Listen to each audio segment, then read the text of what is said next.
Même l'Académie de médecine nous dit qu'il faut aller plus vite. Enfin, pardonnez-moi, ils ont ouvert des parapluies parce qu'ils ont la pétoche de ce qui va leur tomber dessus. Et je dis ça sans mépris parce qu'on est quand même dans un pays où maintenant, dès qu'un responsable politique prend une décision, il se demande si 3 mois après, il ne va pas avoir un procès, ce qui me paraît très inquiétant pour le fonctionnement de la démocratie. Et puis n'oubliez pas les négociations entre les syndicats et la CNAM, c'est toujours de...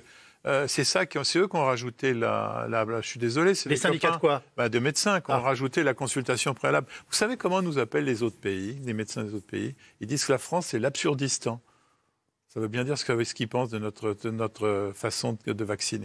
On passe pour des dingos, ça explique qu'il soit déjà 1 million en Israël. Oui, et puis qu'ils ne comprennent pas pourquoi on a... Alors cette consultation-là, je pense qu'elle ne sert pas à grand-chose. D'abord, on peut la faire, on peut faire la même chose avant de vacciner. Et puis surtout, on vous dit, réfléchissez bien pendant 5 jours, hein, parce que c'est évident qu'il y a un doute. Enfin, si on veut foutre la trouille aux Français, il n'y a pas un meilleur moyen. Et vous savez, le balancier, quand il va... Parce qu'on l'a vu pour la grippe, le balancier, quand il va repartir dans le sens de la vaccination, on n'est pas très loin, parce qu'il faut qu'il y ait 30% de gens qui refuseraient de se vacciner, ça fait 70% qui veulent se vacciner, et là, on est bien. Je reprends cet argument et je l'inverse. Je me mets à la place d'un gérant d'un bar, d'une brasserie, d'un restaurant qui voit sa boîte couler, qui est obligé d'aller au Resto du Cœur aujourd'hui pour faire bouffer sa famille.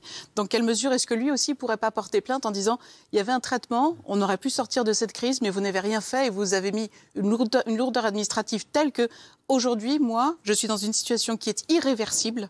Et c'est justement parce que vous aviez les moyens et vous ne les avez pas mis en place.